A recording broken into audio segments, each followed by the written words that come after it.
I'm very impressed with the turnout and the spirit of the night. And we want to get to the more formal bit of things before we head into the entertainment. By the way, wacha niringe tena. I was hugged by Catherine Kasavuni just now. Catherine, you know me, I say some uncomfortable truths. Every man in here from when he was small has been in love with you.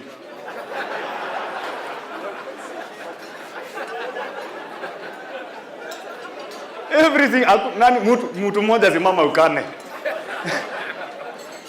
Uchekwe.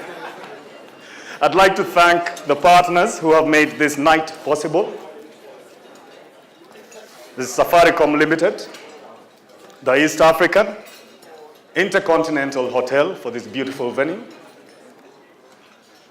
Homeboys Radio and Homeboys DJ who are livening up the event, Mr. Wachira Waruru for agreeing to come and be our chief guest and educate us tonight. And I'd like to thank all of you for being here, because if you weren't here, there'd be no event to speak of. Really? Let's all give ourselves a big round of applause.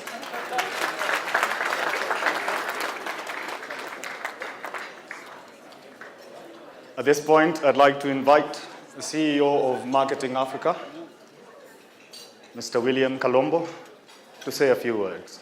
And it's a few words, eh? You are all welcome, and please use this occasion to cement relationships. Enjoy.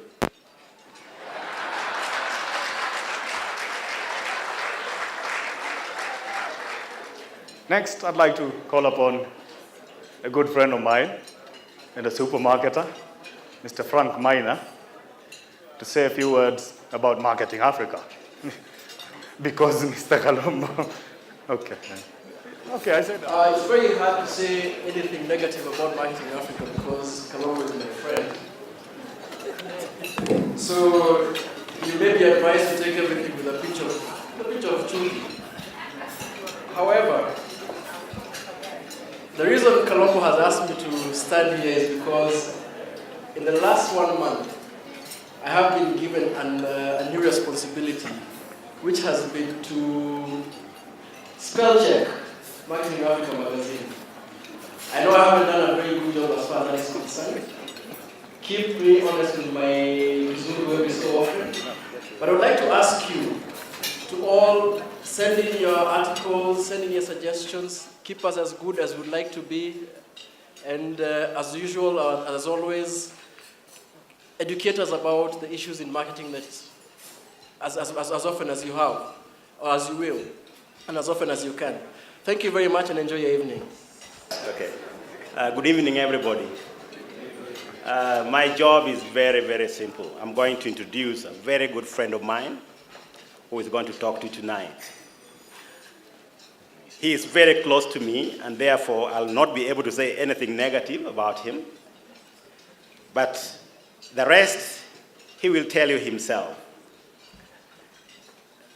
My friend Wachira Waruru, I have to call him Wachira Waruru now because I never call him by those names. We have a special name that we normally call him when we are together. The reason why Wachira is talking to you tonight is because, in my opinion, and in the opinion of many other people in this hall, he is the best and the most qualified to do so. So please listen to him very carefully for whatever he's going to say. He is today the best known name in the media industry because of some of the things that he has done in the last 5 years. His reputation leads. Waruru started working in the media industry as a political analyst way back, almost 20 years ago, with the then prime weekly publication, The Weekly Review. After that, he became the editorial director of the Standard Group and made tremendous changes at KTN at that time. Waruru has always tried to change things whenever he enters into an environment. But the most celebrated change that Waruru actually carried out was between 2003 and 2006, when he was appointed the chief executive of the national broadcaster, KBC. All of you can remember when KBC was KBC before then and after Waruru got into that place. The reason why Waruru did that is because he's a strange man. He thinks outside the box. He uses brains to do things which he cannot do. He is not afraid of clever people. A lot of managers don't like people who are better than them. But Waruru will get the best and make them do the job, and he takes credit. And that, to me, is intelligence.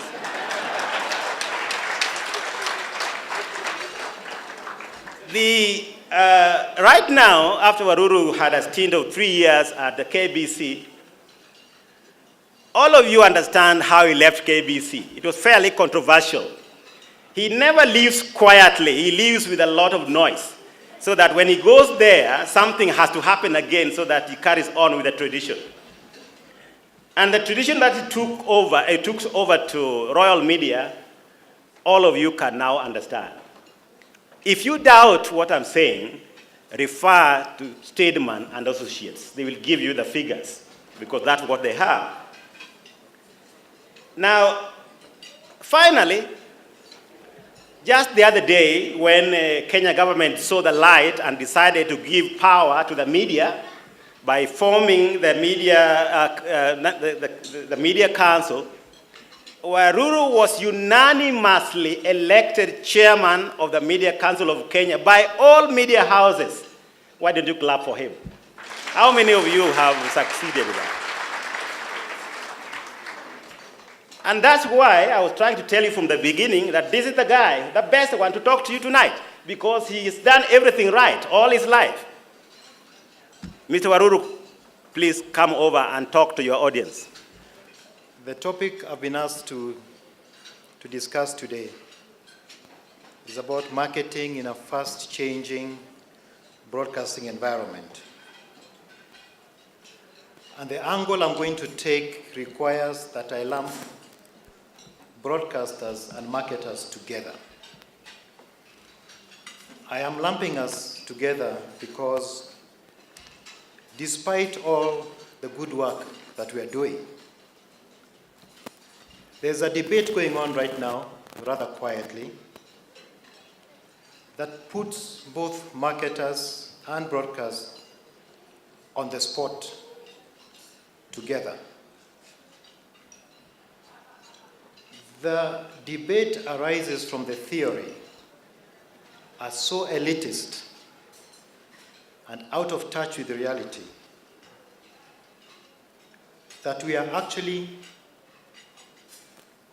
completely out of touch with the audiences that we purport to be reaching. The theory is that if we don't wake up to reality, we will wake up one day and realize that we have become irrelevant. In other words, we are being accused of having missed the plot in many areas.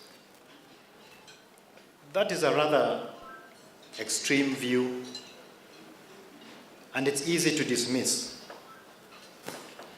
And I know that many of us have heard this said before, both as broadcasters and marketers, and we tend to brush it aside. But I don't think we can brush it aside any longer. And what I'm going to discuss today is, why are we being so accused? To what extent is it true? Are we really that elitist, out of touch with reality? And the business history is full of examples of industries or companies that ignored reality or what they consider to be fringe activities and lived to regret it. We've heard about how IBM ignored a small company called Microsoft. The rest is history. We've heard about how big airlines in Europe ignored the budget airlines. The rest is also history. You know about airlines like Ryanair and everything else. They've changed the aviation industry in Europe. And here in this country, people talk about how the mainstream banking industry sneered at a small bank somewhere called Equity Bank. There are many other similar examples which I'm sure you all know. So, in particular, the accusation is that the content that we broadcasters put on air is misguided, and that the amount of money that you marketers put into this content is also misguided and ultimately wasteful. The proponents of this argument will say that the people in this room don't achieve what they are out to achieve, and that what we achieve is only a tip of the iceberg of the potential that exists in this country. So for us to understand where this is coming from, I'll give you a few scenarios that might explain the genesis of this reasoning. And we take it from there and see whether indeed these accusations are correct. Let us begin with the TV industry. On one level, it's all about how we allow our screens to be dominated by foreign content at the expense of local content. And there are warning bells. There are some warning bells somewhere that there are other developments taking place in our society that place our industry at great risk. And when I talk about local TV content, I'm not talking about the news, I'm not talking about talk shows or art programs or documentaries. I'm talking about entertainment programs. I'm talking about comedies, dramas, soap operas, and movies. This entertainment component of our broadcasting constitutes the bulk of our airtime. Yet 95% of our entertainment programs are foreign, mostly American and Mexican content. In fact, every year, the Kenyan TV industry collectively launches or introduces about 25 new foreign programs into the market every year. In comparison, the industry introduces one local TV program every 3 years. In fact, as we speak today, and I'm not here to criticize anybody, I'm talking as an industry person, 2 of our major TV stations, that is KTN and NTV, do not have a single local program acted by Kenyans. Not one.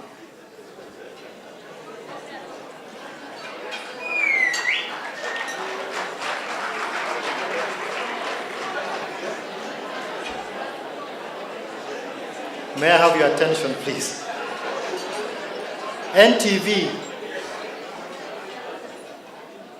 NTV had Cobra Squad, which is now not on air. NTV had Wingu la Moto, a very, very popular program. KTN had Better Days, a very popular program, a local program, but they don't have a single local program acted by Kenyans today.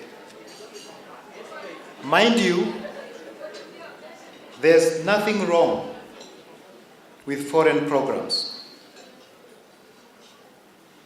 We have the highest possible quality of foreign programs in our menu. In fact, we have the best that Hollywood has to offer.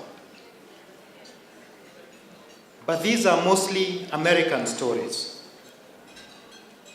developed within an American social context.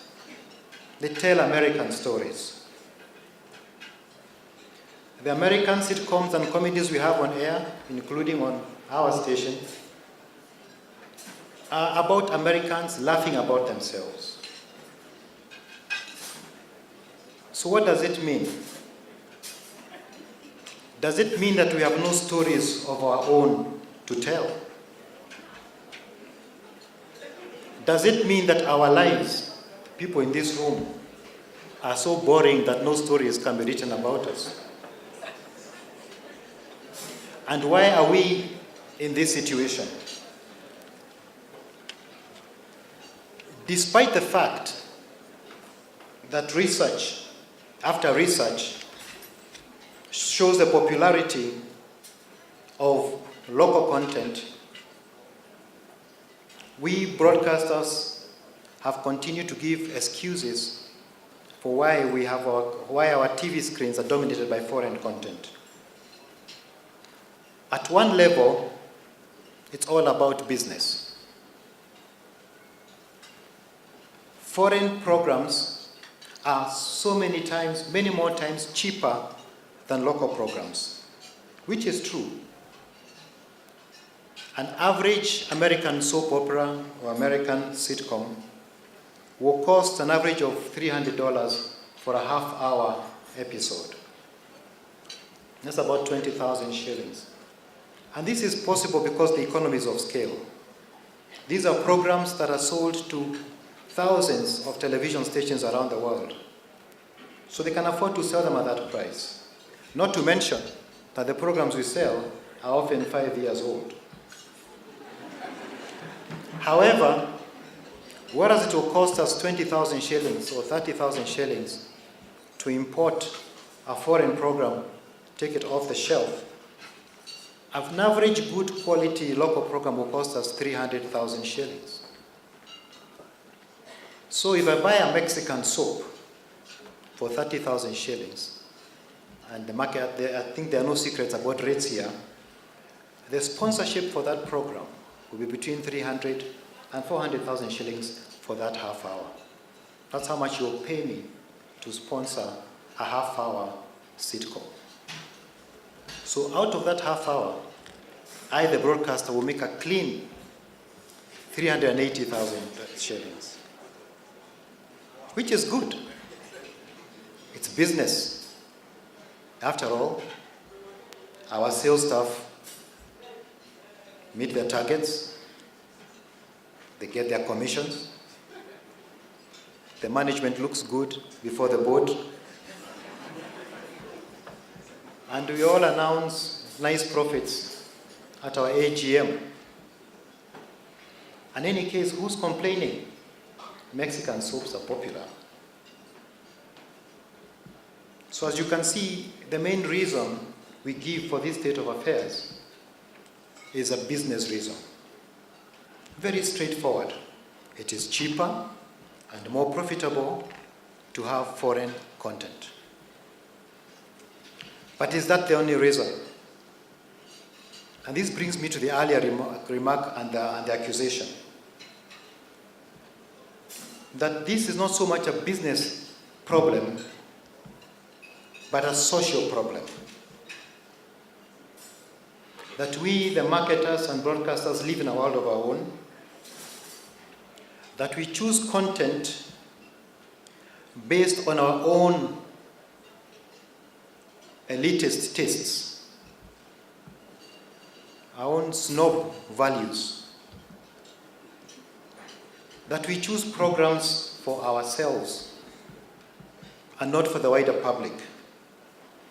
And some people have said, and I'm saying the proponents of this theory, that this is actually part of an unconscious middle-class conspiracy. And if you look at the history of television in this country, and this is the theory, the conspiracy, is that the people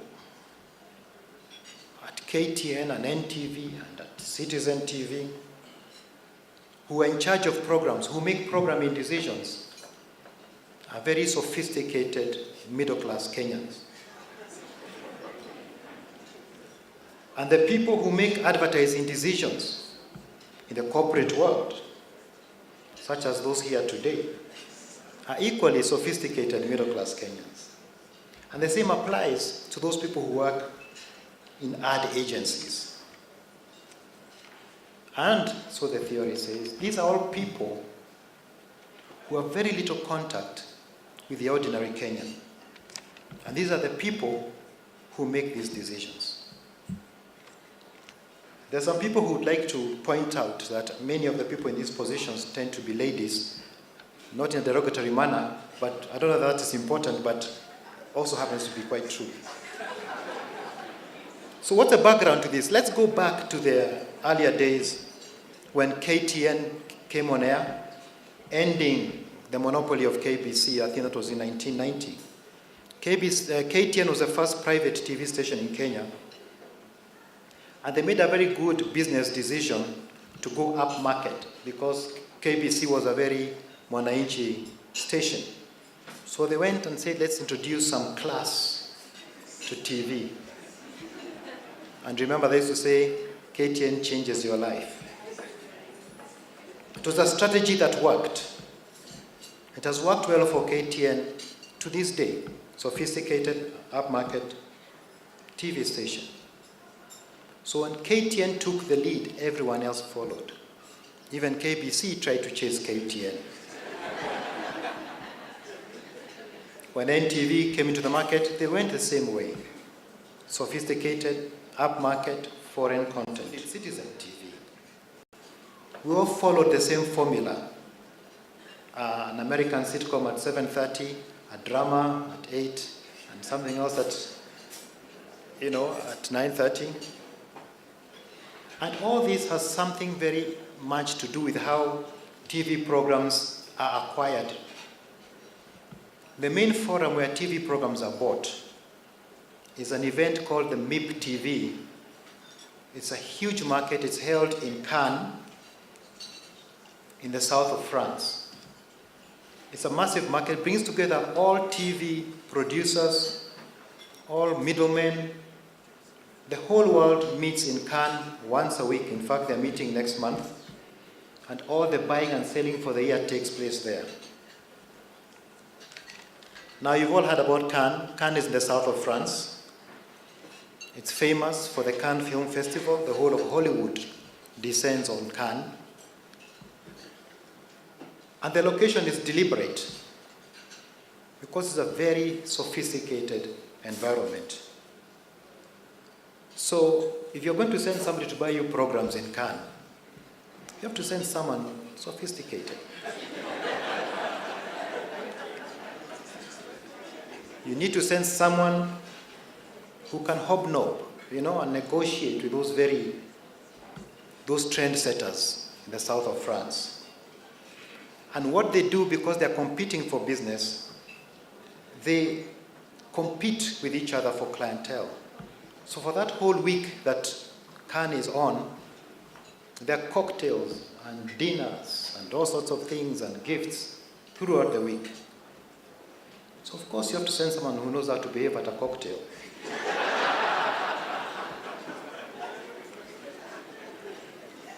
I went there once when I was at KBC. I thought I might want to see what happens. And one of the biggest companies there, WWF, those are the guys who provide wrestling, is huge all over the world. And they go out of their way to be special. And on that occasion, their cocktail was on a yacht on the French Riviera. And there I was, mixing with very many, very glamorous human beings. And you can't send someone on a yacht on the French Riviera who only knows about Fanta and Tusker.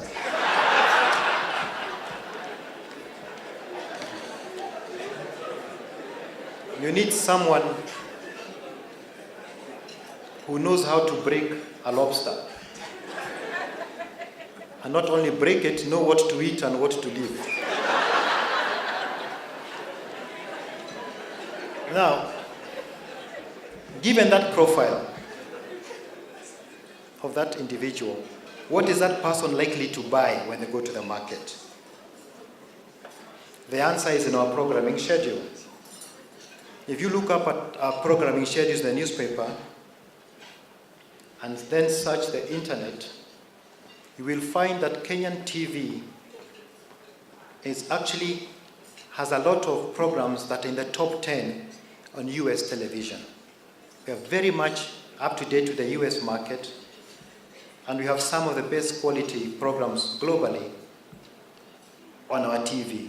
From that point of view, as far as foreign content is concerned, we compete with the best. So when that person comes back from the south of France with the hottest program in the world, what happens? They meet the marketing manager, the other sophisticated person, who's very happy to see this program. The agency person, the person who works in the aid agency, equally sophisticated, knows about this program. They see it, they've heard about it. And this program gets instant sponsorship. They will see, these people are sophisticated, I said. They'll discuss this over a cappuccino at Java. And this is what is referred to as the middle class conspiracy.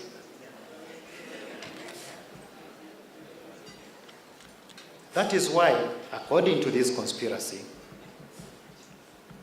that a program like Desperate Housewives will get sponsorship long before it goes on air. But a local program takes months to get sponsorship.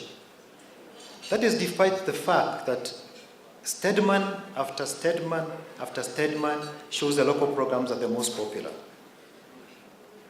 The ad agency will tell you, yeah, we need to see the ratings first. What is your target audience? And when you push very hard, you're told, okay, if you insist. What does this all mean? We are taking programming that is popular and successful in mainstream America, that is on prime time in mainstream America, and putting it on prime time in Kenya. In other words, are we saying, therefore, that the audiences in San Francisco, in Boston, in Atlanta at prime time are the same as the guys in Kakamega, Naivasha, Machakos, Nyeri? We are giving them the same menu at prime time. Yet, access to TV has grown so much in this country. Even the very low-income people have got TVs. If you go to any of these heavily populated, supposedly low-income areas, Githurai, Mulolongo, Kawangware, what do they all have in common? Their roofs are full of TV aerials, hundreds of TV aerials, which means these people are watching TV. Yet these are the people we are giving heavy doses of American comedies. How do they relate to it? When somebody is making a joke about the ingredients of a pizza.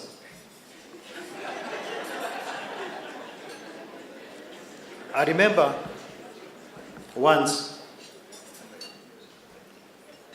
think it was a mid-morning, just trying to illustrate how disconnected foreign content can be. Citizen TV was showing an entertainment program. I think it was a roundup of the entertainment world. That was last year. That is a week that Pavarotti had died. I'm sure many of you know who that is. An opera singer. He had died. So there was a feature on Citizen, daytime during the day, from foreign content on Pavarotti.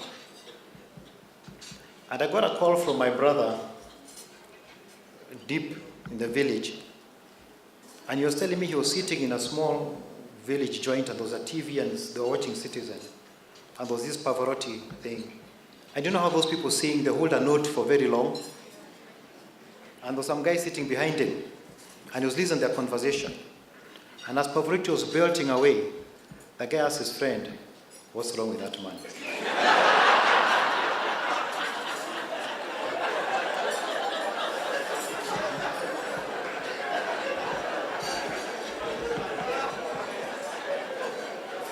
And the guy said, "I don't know.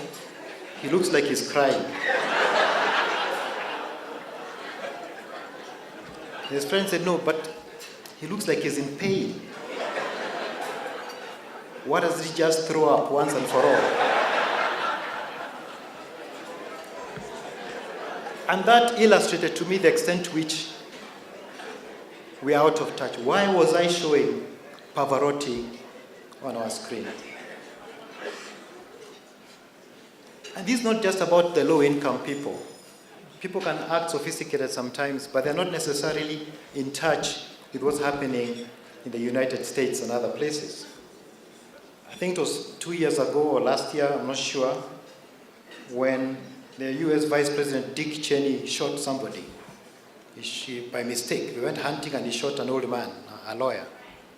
And in that year, during the Oscars, I was sitting in an upmarket outfit in Westlands with very sophisticated people, and the Oscars were showing. And the host for the Oscars was making jokes about Dick Cheney having shot that old man. And he went on, and the crowd in Hollywood was laughing their heads off. And the guys in this bar were all quiet. They didn't get it.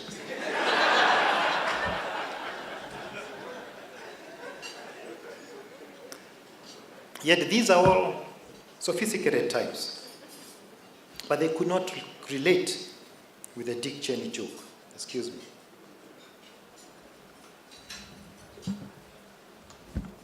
But we may ask as an industry, so what? So what if some guys in Githurai don't understand American jokes? So what if some fellows in Washira's village never heard of Pavarotti and thought he was sick? After all, we're in the business of making money. And our balance sheet, our books look good. Our bottom line is good. So if it's not broken, why fix it? And that is where the problem lies. It may not be broken, but somewhere there's some cracks beginning to appear. And if you look very closely, you might see these cracks. These cracks are rising from the digital revolution. The digital revolution has dramatically increased access to media and given the population more choices. Let me explain. How much does a DVD player cost at Nakumatt? 3,000? 3,000. Which means that a stolen one is 1,000.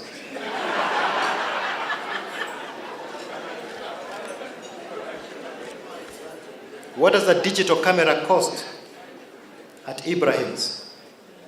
10,000. High quality digital camera. So a stolen one, you see, 3,000, 4,000 bob, you get a digital camera. And we know that there are very many cheap laptops in the market and even more stolen laptops in the market. So what does this mean? It means that thousands upon thousands of people in what we consider to be low-income areas have a DVD player. The local pubs, you'll not find a pub anywhere unless that there's power that does not have small TV and a DVD player. And as this is happening, the backstreet filmmakers are producing films at a rate you can't imagine. These are movies that are being done, what we are calling backstreet, unfortunately. They are taking that cheap camcorder, they are shooting, there's a laptop, you edit, you burn it, and you have a VCD. Or you do a music video. These VCDs cost 100 bob. It's acted. It's a program, it's a comedy, it's local. It can be in vernacular, it can be in Kiswahili. Those who don't know about this industry better believe it.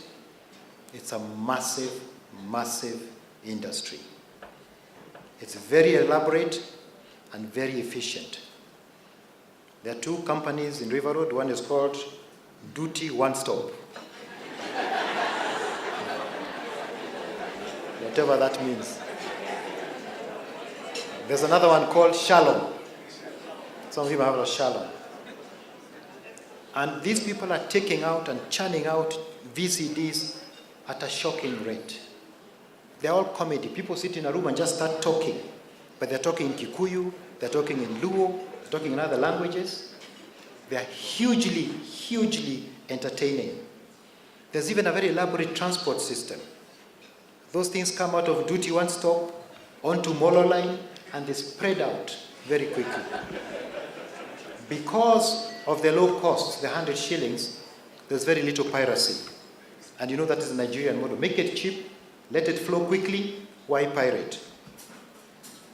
This is what is being called Riverwood in this country. The new Riverwood, of course, taken from Hollywood.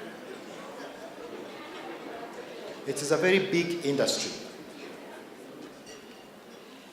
What I can tell you for sure, that the majority of rural bars and joints, or let me say very many and increasingly so, are using these VCDs as their main menu of entertainment. In fact, in many of these areas, in this growing trend, these VCDs are on throughout. It can be a comedy, it can be a musician, it can be anything out of those things, and usually interrupted just for the 7 o'clock Kiswahili news. They watch the news, and the VCD is back in. Or for the local programs on KBC or Citizen. This trend is taking over in many homes as well. And the quality keeps improving. We can't laugh at their quality. What was produced a year ago is not what's coming out now. Before, there were sound issues. You couldn't hear some people claim. Now they've worked on the sound. The sound is good. The lighting is good. The directing is getting better. So as we in Nairobi, the broadcast and marketers, are gleefully rubbing our hands at our bottom lines, there's a revolution taking place right under our feet. This is a revolution by ordinary Kenyans who are taking control of their own entertainment. They're taking control of their own entertainment because the mainstream media, we, the broadcasters, have disenfranchised them. We have ignored them. We are giving them American content which they can't relate to. Now, they watch their own people. They watch their own musicians. They watch their own comedy. And the strange thing is, they repeat it over and over and over again. And now there's such a wide range and collection of this content.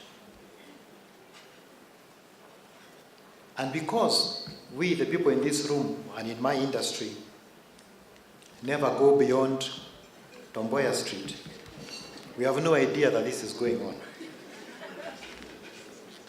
The truth is, and this is a very serious matter, there's an exodus of viewers from the mainstream broadcasters. So if there's an exodus now, what will be happening 5 years from now? Are we going to wake up one morning and realize that our audiences went away long ago?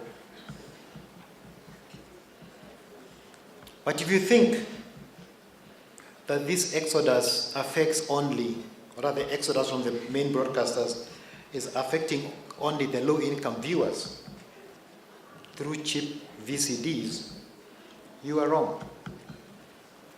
Because those other viewers, those more sophisticated viewers in our society, who I think are the minority, but they are there, who understand American content, who find those jokes funny, who enjoy the American dramas, they are also under threat. And the threat is coming from different areas. One is the satellite TV industry. DSTV and GTV are engaged in a major price war.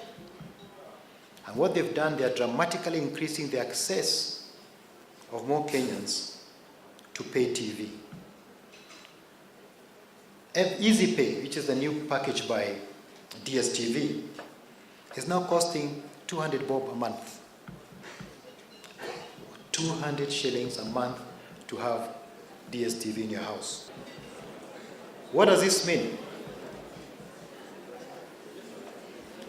What does this mean? It means that the people who are otherwise relying entirely on local broadcasters now have access to DSTV.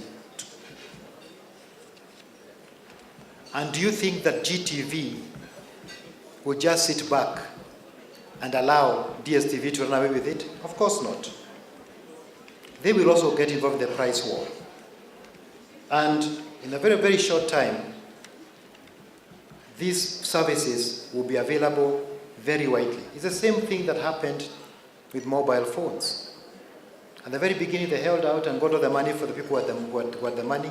When they exhausted that market, they started going down, down, down. And everybody has a mobile phone now. So a time will soon come that this satellite TV will be available in homes that would never have dreamt about it. The question is, what is the content on GTV and DSTV? It's the same content, the same American programs we're showing in the broadcast media. So when Citizen TV is showing season 3 of Sunset Beach, GTV is showing season 8. But DSTV and GTV are not the only people who are stealing those audiences from us. We go outside Nakumat, you find a guy there selling VCDs. This guy, on one hand, he's selling you a whole season of Desperate Housewives, and on the other hand, he's selling you a dog.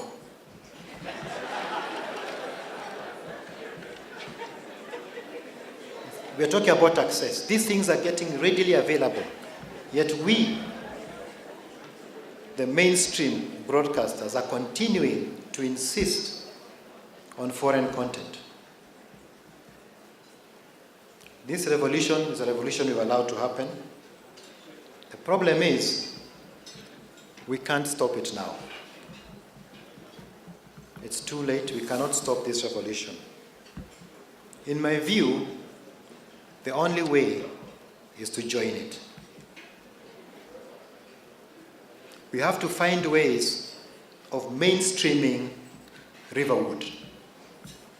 Bring it into the mainstream broadcasters.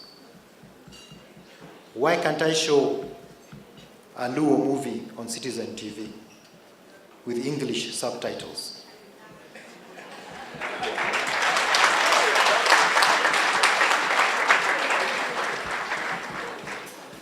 All we need to do is to have faith.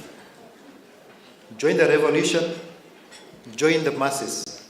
In invest some money into their quality, work on the sound, work on their picture quality, and bring them on board. That's the way forward. That's the future of TV, if you ask me, if you want to communicate to Kenyans. But as I say I want to do that, is a marketing community willing to walk that road? Will you walk with me to River Road, to Nduti one stop? Or will you ask me the normal stock questions about the target audience? The message here, serious message, is that to an extent, we have failed as broadcasters to focus on content that connects with our people. And to an extent, marketers have also failed, and the way marketers have failed is they're too passive. The marketer waits for me, the broadcaster, to show them my program lineup, and they pick, I want that one, I want that one, I want that one. Which is fine to an extent, but the time is quickly coming where the marketers have to be proactive and demand to have a say in content. I want the marketer to come to me and ask me, what do you have next quarter? I want to know whether it fits my profile. I want to know whether you have something that can relate to my audiences. You need to be proactive and own program. You have to start investing in content. Broadcasters have made a lot of money over the years through foreign content, but have not been investing it back into local content. And as the questions I've asked here today mean that as we go forward, the marketer has to start asking themselves, what do I want to be on air 3 years from now? And you have to start owning products and be involved in the development of content based on research on the realities on the ground. Of course, this is already happening. There are several corporates who have done this. We have Tusker Project Fame, owned by Tusker. I think we have Celtel Challenge, which is a continental, which is a quiz show on NTV, another great effort. But I think some of you will agree with me that one of the most memorable programs on Kenyan TV was owned by somebody, Omo Pickerbox. But why don't we get those things happening anymore? What happened to the marketers who used to think like that? Omo Pickerbox was a Mwananchi program. The programs we have now that are owned by marketers, which is very welcome, tend also to be a bit upmarket, a bit elitist. We need to go back to those days if we are going to save ourselves from that revolution I told you is about to bury us. So that's my view on TV. We join the revolution or be buried by it. And I'll now talk very briefly about radio, which also suffers. Radio also suffers from the same general social problem, the elitism, the snob factor in the broadcasting and marketing environment. The difference in radio is that radio is a lot more, has got a very wider scope of content. We have the most sophisticated stations that sound very almost foreign, where mother tongue interference is not allowed. And there's nothing wrong with that. They have their audiences and they're very popular. And we have the other range where we have the vernacular stations and the Kiswahili stations. Yet despite research after research showing that the Kiswahili and vernacular services draw in and have the biggest audiences in the country, the marketers are still reluctant to put their money in them.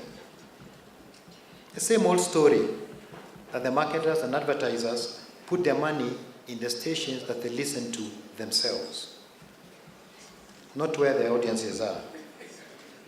That the marketers, the people in this room, consider Kiswahili and vernacular to be down market, products of low prestige.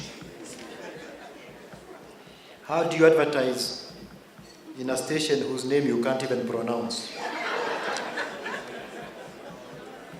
Therefore, whereas market research shows, and this is the latest from Stedman, that the weekly reach of vernacular stations is 68%, they get less than 17% of the total advertising budget. So, yet, again, we are losing the plot here. So if you think that these vernacular stations have funny names and there are too many anyway, then think again. Because that radio industry is also getting increasingly fragmented as well. We're now moving not from vernacular, which is like a tribal station, but to community stations. They're serving neighborhoods. There's a very popular one in Voi, in Taita language, which actually just covers like Voi town. It's very local, it's very cozy. You hear your tailor being mentioned. You hear your barman. And even the barmaid can send you salams.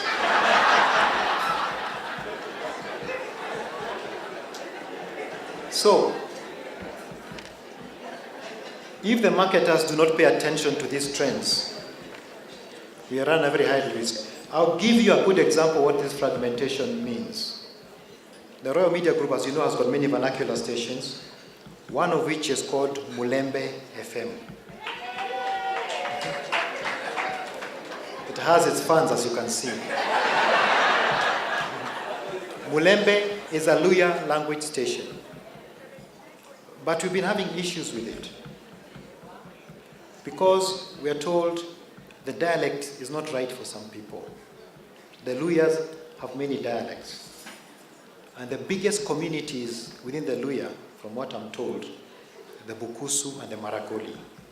And the language you use in Mulembe is called Wanga, which is, I understand, I'm told, the language of the Bible. So it's assumed that everybody has a general feel of what language means. But the Bukusu don't feel it's theirs, the Maragolis don't feel it's theirs. So what have we done? Royal Media is about to launch Mulembe Bukusu.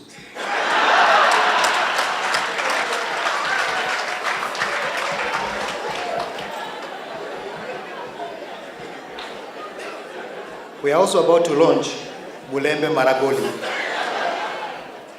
I don't know that Elena. Is Elena here? She may be able to tell me. Yeah? Elena, we started with Bukusu, isn't it? Yes, Bukusu we started, eh? Yes. So the Bukusus among you, please. We are on. We are on.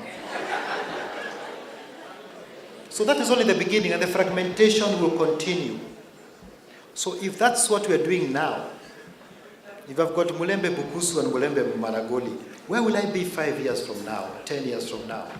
And are the marketers paying attention to these trends? You can only ignore these trends at your own peril. For me, the biggest example of disconnect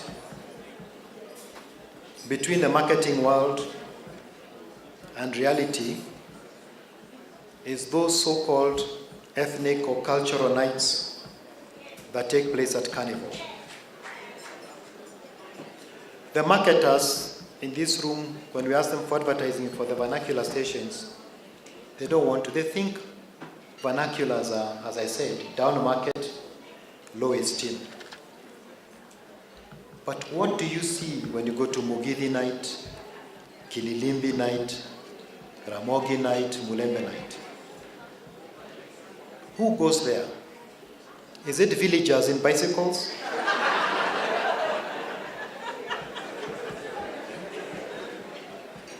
On each of these nights, cars are parked all the way to Uchumi.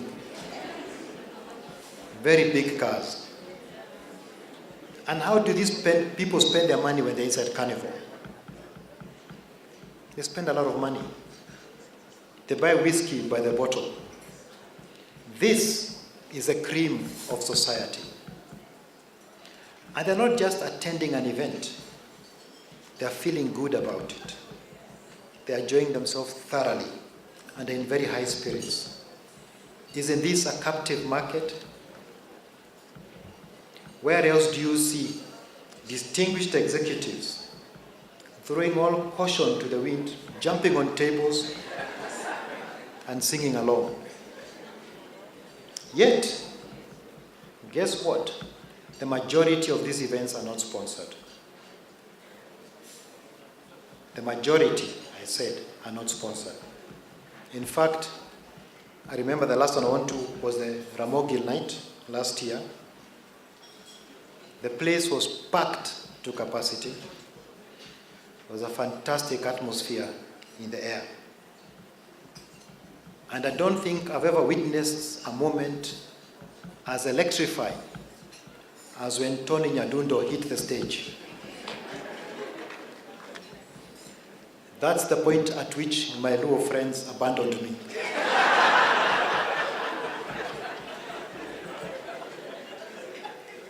Mulembe night is no different. Yet, and I sat there in this electrifying atmosphere. The place was empty. There was no branding. Nobody owned that event. No marketer had thought that perhaps there's a market here for me. When I asked our market people, they said they were not very interested. One of the very few corporates that has seen that gap is Safaricom. The message is, broadcasters and marketers have to wake up and smell the coffee. We have no choice but to support local content because that is the future of broadcasting. If you say he's talking too much, what has he done? At Raw Media, we're trying our best. We have Papa Shirandula.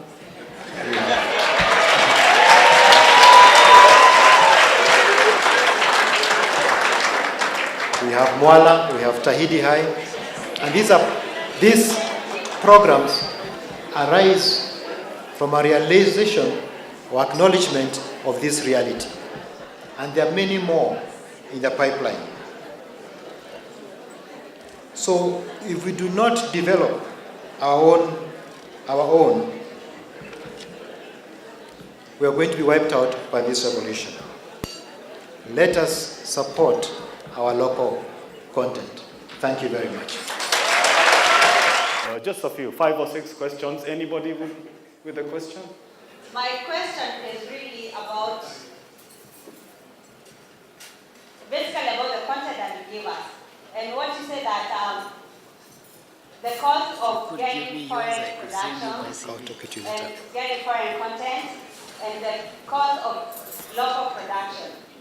That somehow I'll try to understand, but from where I come from and from my thinking, I feel that what are you doing from your industry to try and lower the cost so that us as Kenyans can be able to get local production at a cost that we can be able to afford and at the content that we want. So what are you doing about it? Compared You're next. to importing a foreign program for 30,000 shillings. Relative to that, it seemed expensive. But is it really expensive? What does it cost to put one page, full page color advert in the Daily Nation? It costs you 400,000 bob. So I don't think that is really the issue. What I think we need to do is have the attitude and say 300,000 is worth it. Because a lot of this money is going to pay the actors. We're trying to pay the actors better. We're trying to get better locations. We want to hire better locations. We want to use better equipment. We want to hire things that help us enhance our quality. So we should not try to reduce the cost, because that cost gives us quality. What we need to have is have faith, so that we don't cry about 300,000. In fact, we should spend more to give Kenyans better quality local production. My question is about local productions. In as much as you're throwing it back at us as marketers, I also want to throw it back at you because the quality of local productions is not quite where it should be. If you look at probably the level of fast, okay, I wouldn't even blame most of the actors. I'd say most of the production itself, yeah, and the storylines, some tend to be quite weak. And maybe that's why marketers tend to go to foreign productions. What are you people doing to improve on the quality of production? When we talk about quality, the question is, have you watched those Nigerian movies? Some of them, you can't even hear what the people are saying. But the Nigerian industry is hugely successful. The Nigerian industry is successful because they produce content for the average Nigerian. So I agree with you. We are investing, as I said, at least in our station. We are producing content, we are paying for it. All we need now is your support to get even better quality. Thanks. I feel that I have a question for markets in Africa. As much as I'm here tonight, I would want to interact with, if not 50%, 40% of everybody. Is it possible that you could have more of a cocktail dinner or a cocktail function more than a sit down? Well, one of the biggest challenges that we had is to get people to network. It is given us a headache for a long time. In some occasions, people come in and they tell them it's free sitting, and you find a whole table of 10 people from one company. When you try to break that by numbering the tickets, people came in and gave serious complaints that, oh, I came in with my wife, I cannot sit separate from her, she might complain. So, for Marketers Forum, which is purely a learning occasion, where we learn from various experiences from our keynote speakers, unless you give us a really out-of-the-box advice, we don't know what to do. However, we have other forums that we are going to roll out that are purely cocktails. So if you have weak legs, I'll ask you to start going to the gym now so that you can withstand the 5 hours of cocktailing. Thank you very much.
Now, here is the task. May I have your attention, please? May I have your attention, please?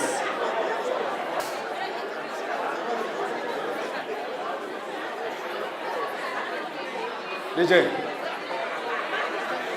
pump me up kidogo. Niongeze volume. Niongeze mimi. May I have your attention, please?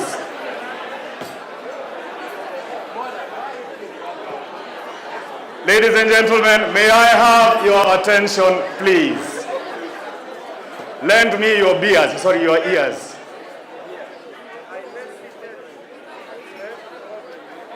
Here is an advertising brief for the task you have before you. It's Brand X, and it's a bus company.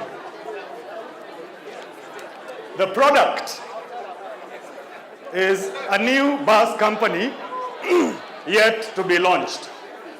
It's a new bus company yet to be launched. This bus company is going to ply all major long-distance routes in East Africa. This bus company is going to ply all major long-distance routes in East Africa. This is an advertising brief, so these details are very important. This bus company has the latest model of buses.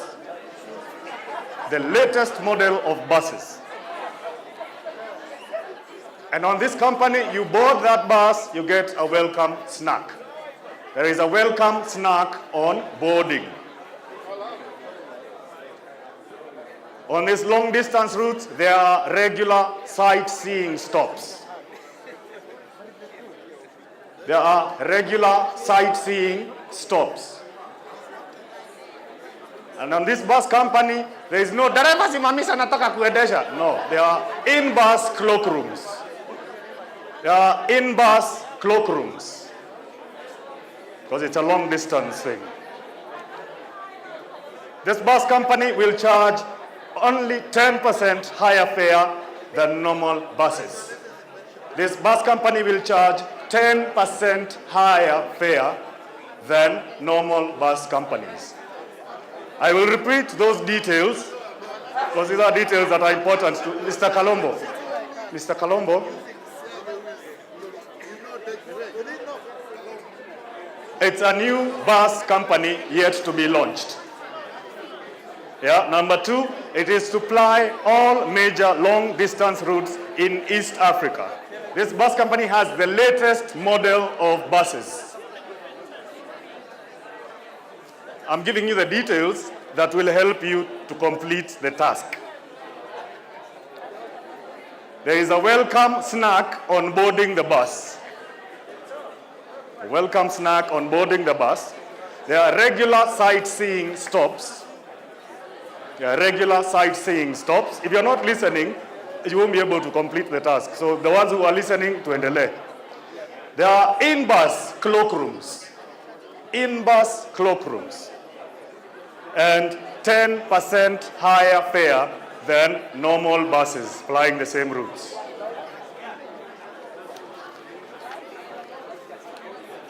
Your target audience is C2D, 25 years plus. That's your target audience. They are urban workers, small-scale traders, and students. Urban workers, small-scale traders, like the hawkers who've been clogging up the streets of Nairobi, and students. They mainly travel by matatu or other bus companies.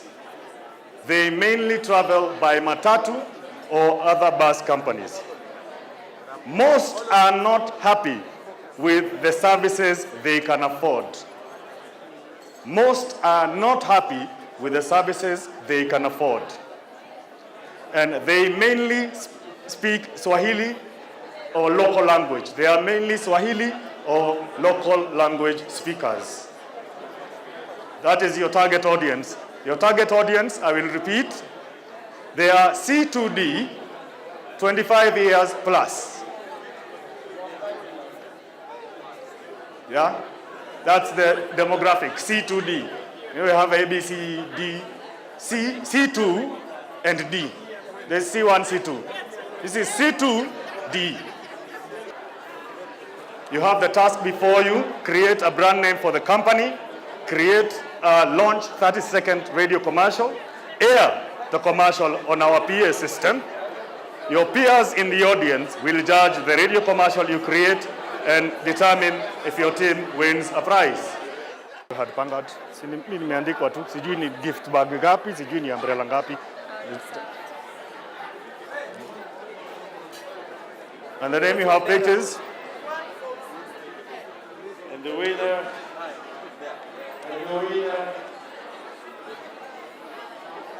I see there is no attention here. No, just announce. The winner is G4S. Group for Security. No, the name of the person. And the name is Grace Wandera.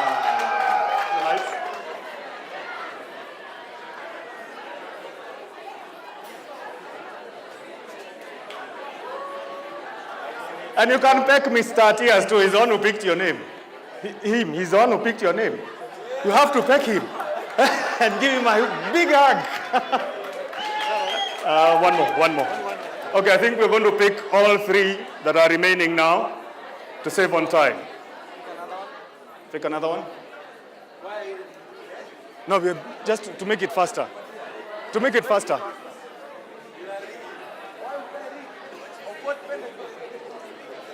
That's the second one. Kuna bag ingine na umbrella, hizo zingine nimeshika. So ni mbili. Wait, which order were they picked in? This was the first one, eh? This was the first one. Yeah? Well, oh, wait. They may not be here. If they're not here, we might have, we redraw. Okay, so we'll go for the full name. Jerry Kuria. Hiyo mic ingine iko wapi? Jerry's prize is a beautiful bag from the East African and an umbrella. This one gets dinner for two at Nyama Choma Ranch. This goes to Citizen. To David Roy Katiku.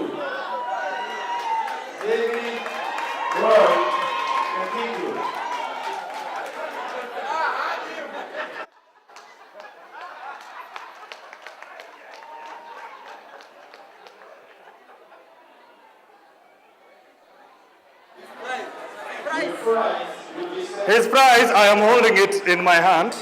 Well, I decided to give it to you. I thought we'll send it to you through the mail. This is dinner for two at Nyama Choma Ranch. Where are you going? You don't want it? Yaani umekula umeshiba utaki kufikiria mambo ya na kesho.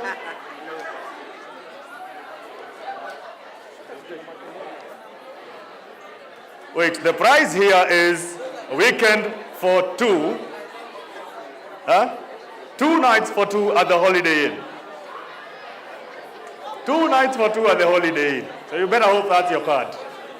Well, exactly.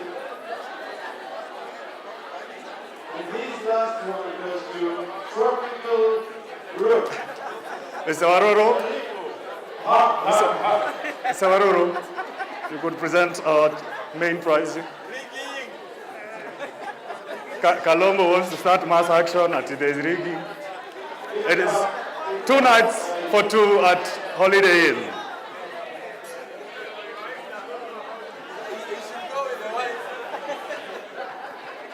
Thank you very much. Nikisafiri na basi ya slide, nikisafiri na lala na kula kwa basi ya slide, nikisafiri na save dala na basi ya slide, nikifika na say asante basi ya slide. Slide ndio basi ile ya ajabu.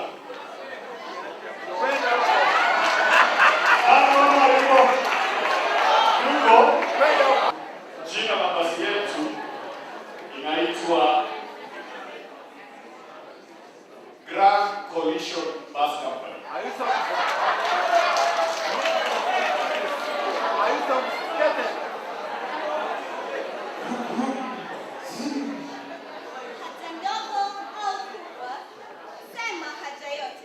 Kampuni ya basi ya Grand Coalition sasa inakupa mapokezi ya juu. Tunasafiri katika miji zote za Afrika Mashariki na tunakupa fursa ya kuwa mtalii katika sehemu hizi zote. Uwe mwanafunzi, mfanyabiashara, wa rika yote au cheti chochote tutakushughulikia sisi.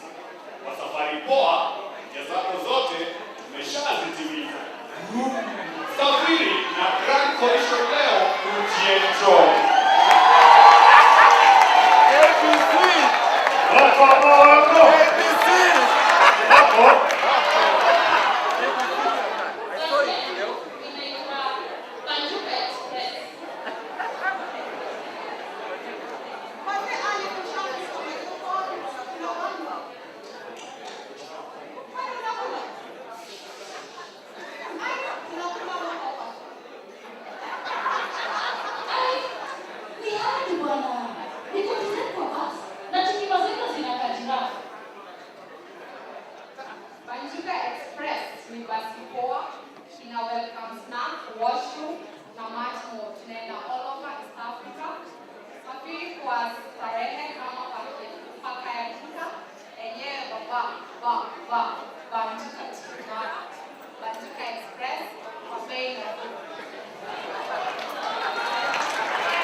I'd like my number one to come.